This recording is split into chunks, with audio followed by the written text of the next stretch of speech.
Star Wars exclusive fiction canon. 1000 Levels Down by Alexander Freed with art by Joe Corroney and Brian Miller. Level 2142 was a bust.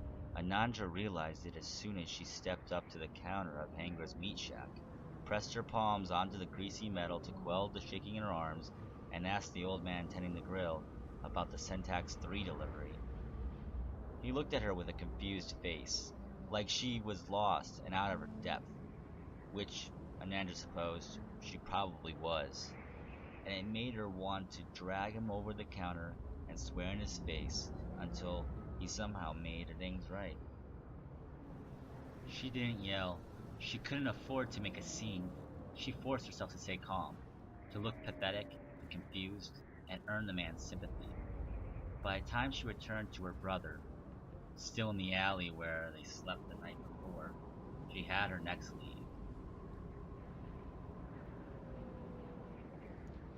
Her next hope of escaping the stormtroopers.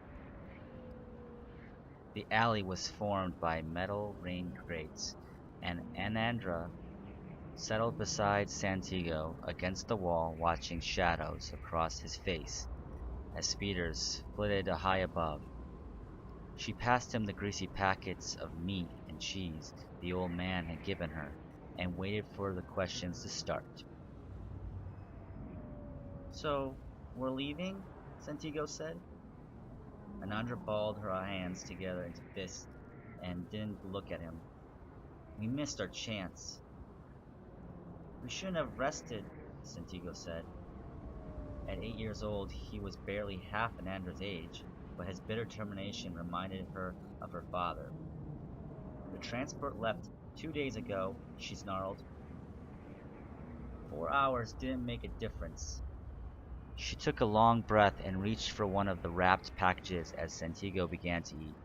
She felt hollow and nauseated at the thought of food. "Besides," she said, "we don't have to leave Coruscant.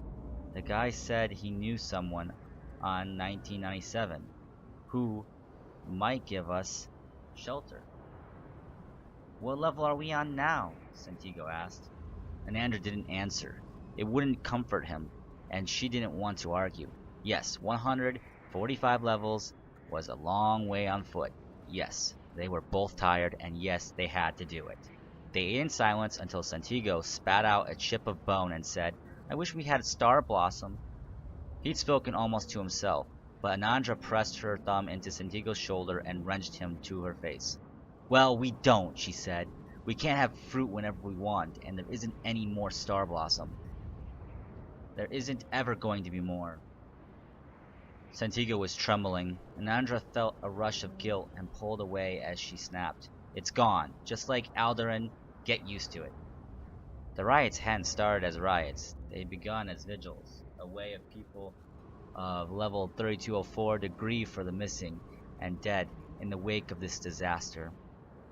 Hundreds of locals packed together in the streets, bringing holographic snapshots, handwritten letters, and children toys to make makeshift monuments in parks and community centers. As days passed, however, and official statements and pirate news feeds converged on a common truth, anguished wails became cries for justice and revolution. The planet Alderaan was gone, destroyed by the Emperor for crimes no one understood.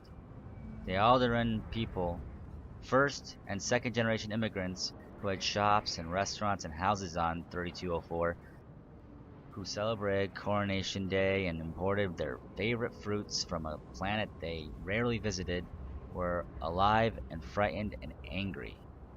The rest of Coruscant nervously stayed inside and watched the news because Alderaan wasn't, after all, their planet. Anandra couldn't blame them. She'd never thought Alderaan was her planet either, until the Underworld police and the Imperial stormtroopers came. When the troops marched into the street and shot her uncle's neighbor, Refi, cutting short his tirade against imperial corruption, Anandra's mother promised it was over, and that no one was going to fight, and that the stormtroopers wouldn't make trouble. "You and Santiago will be safe," she said. faded smile over breakfast as she absently bent a spoon in her hand. She'd already promised Anandra's father would be fine, that he'd come home and Coruscant as soon as his trade mission was over. Even Satigo hadn't believed that. You I can take, the Pawan said. The leathery gray skin around his mouth tightened as he grimaced. You and the boy? This is more difficult. Level 1997 smelled like soot and human waste. Sparks from industrial capacitors drifted lazily to the streets, and lurid signs in pastel pink and blue invited passers-by to sample local entertainments. Anandra hadn't been 1997 once before, on a dare with a schoolmate. They'd taken a lift down, snapped her image with a holocam, then returned skyward. Her parents hadn't found out. Now she was back, staring down a man with a face like a corpse in a cramped corner of a painfully bright cantina. Santiago stood behind her chair, a hand on her shoulder. I'm not leaving my brother behind, Anandra said. I sympathize, the Pawan said, tipped his own chair back and grinned at his monstrous partner. A hulking, black-skinned alien with a mouth wider than Anandra's shoulders and oily quagmires for eyes. Anandra didn't recognize the species. Family is family, but I need people to run goods and make deliveries. You can do that, and I can protect you. Anandra suspected she knew what sort of deliveries needed to be made on level 1997. She could adjust, though. She might have to. The pawn kept talking. Yet the boy is so little, and can give me nothing. You see me at my dilemma? I could work longer, Anandra said. The pawn sighed and glanced at his companion again. I'm not sure this is enough. You are both a risk running from the underworld police. He paused. What is your crime again? Anandra winced as she heard Santiago's soft, defiant voice. We aren't criminals. Then you have nothing to fear, eh? The stains on his jagged teeth, etched by the intense light. He pointed a finger toward the entrance. Two newcomers had entered the cantina, both in full body armor. They might have been droids, Anandra thought. If it weren't for their swagger, one wore the blue-gray of the underworld police, amber lights gleaming from the sockets of his helmet. The other wore white of an Imperial stormtrooper, stark and blinding in the cantina's illumination. The day after the stormtrooper shot Refi, security forces began arresting anyone in the streets. Anandra's mother sat on the orange couch in the apartment and cried while Anandra kept Santiago away from the windows. By that time, there was no HoloNet service at all either. No one had any news, and there was no way to spread it, apart from neighbor to neighbor. The day after that, stormtroopers began going door to door.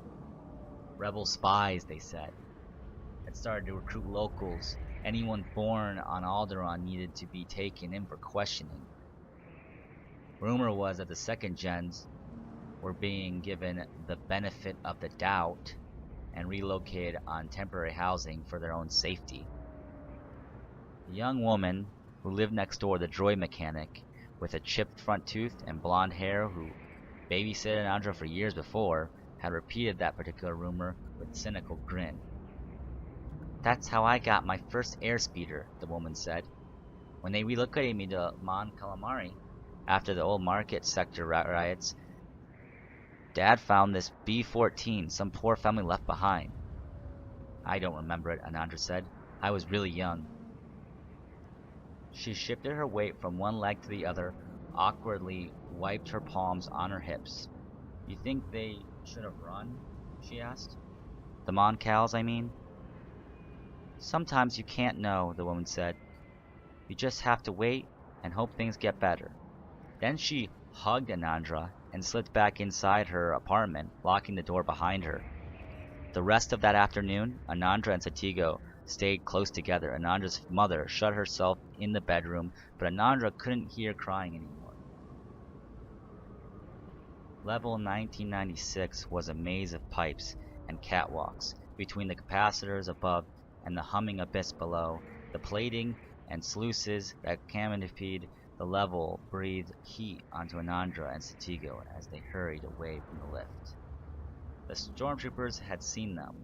He wouldn't be far behind. Anandra knew that she'd made a bad choice. She would have lived with herself, carrying packets of death sticks or spice to the Apans and clientele. Santiago was smart and resilient, and he could have learned to live with it, but she'd bitten her lip, and when they had made his final offer, and instead of taking shelter with the gangs in Coruscant, she pulled Santiago toward the cantina back exit. Now they were paying for her squeamishness. The catwalks turned and branched, but there were no walls aside from the curtains of pipework, nothing to hide them from a stormtrooper with heat displays and sensors, and who knew what else. Her brilliant plan of run to the next level and find shelter in the deepest, darkest hole around was turning out to have flaws.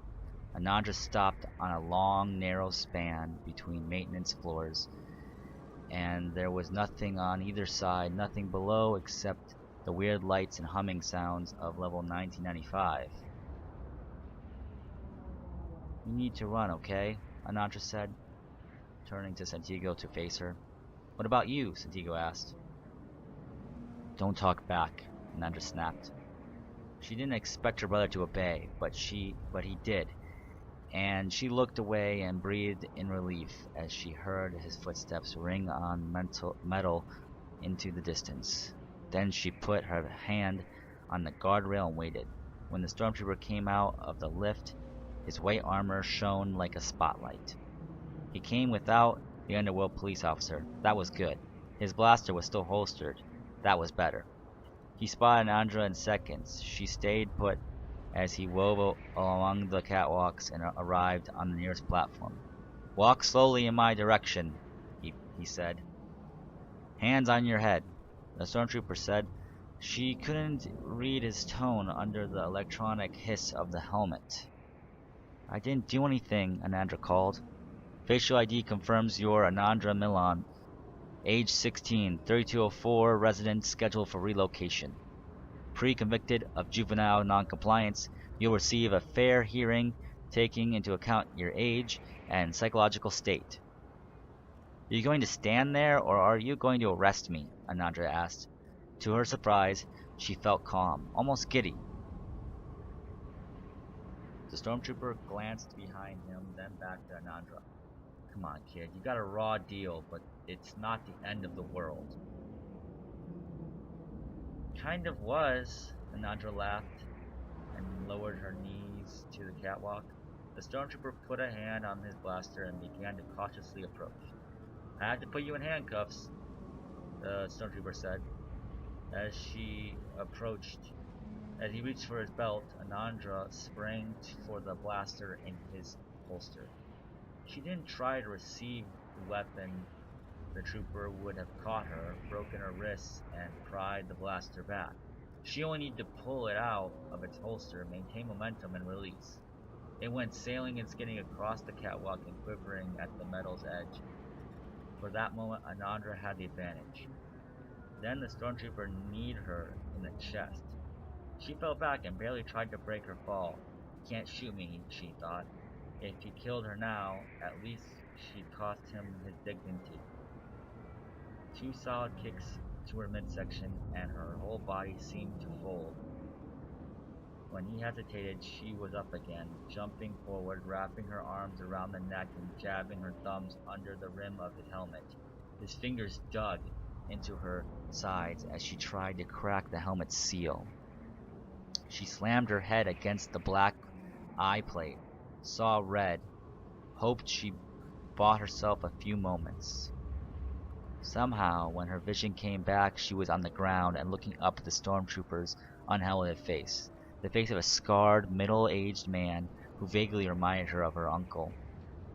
Then the stormtrooper screamed as he rose into the air and plummeted over the railing. Behind him stood Paran's monstrous partner, nearly too big to fit on a catwalk. flicking stubby fingers as if the stormtrooper had left a residue. Level 1782, the creature said, its voice high-pitched and breathier than Anandra had expected. You may find shelter here. It stared for another moment before adding, I had no part in this. Anandra realized she had the stormtrooper's helmet in her hands. The white surface was stained with her blood. Why are you doing this? She asked. Enormous muscles rolled under the skin as the creature shrugged.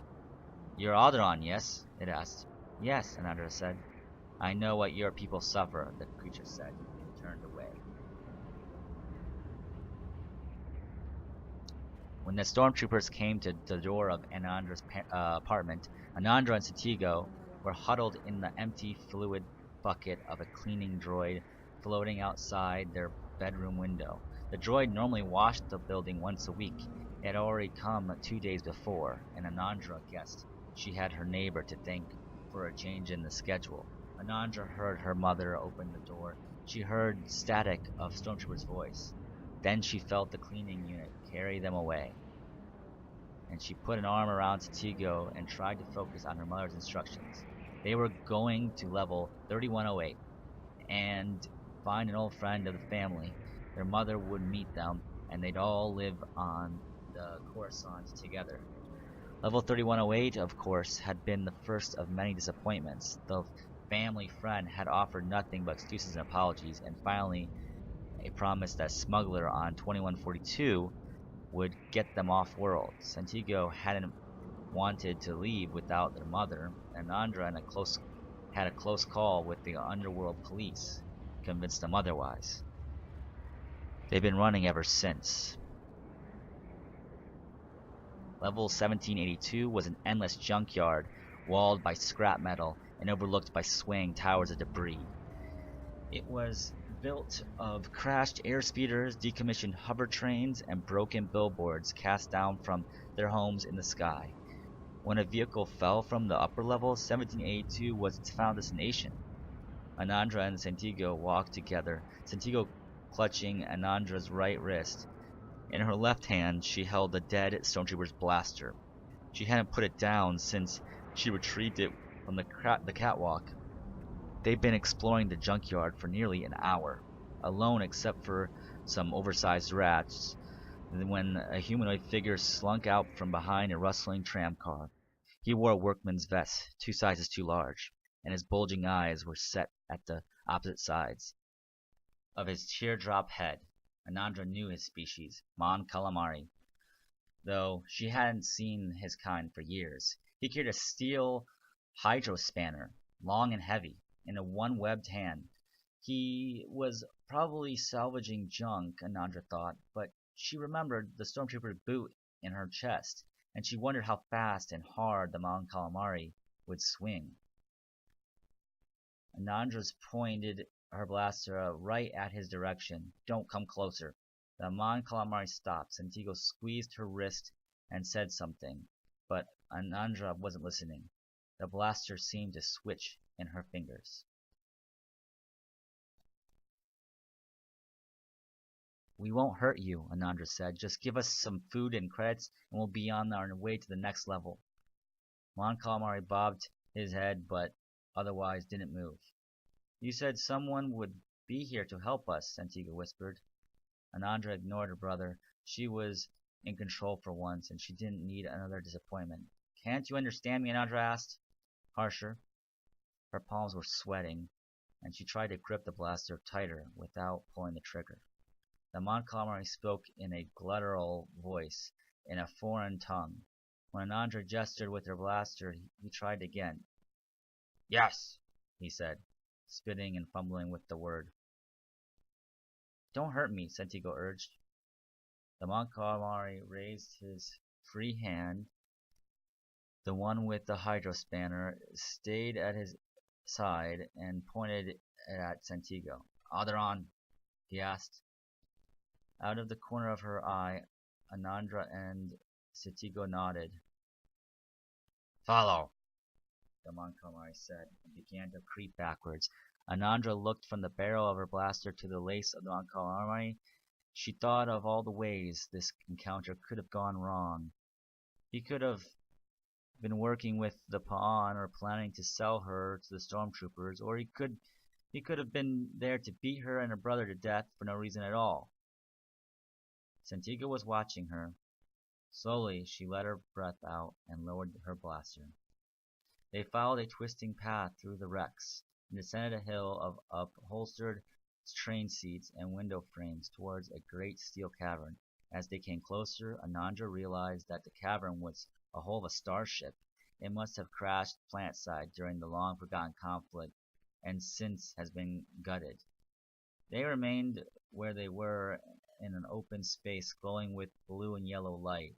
The hull was filled with makeshift camps, tiny stalls, tents, strung with lanterns and batteries, portable stovetops sizzling with grease, buckets full of rainwater, and hundreds of life forms from a dozen species. The Mon Calamari roasted Minox on spits, while tattooed near human children tossed a ball nearby. Anandra spotted a hulking creature she thought for an instant was Vaughn's partner, but its coloring was off.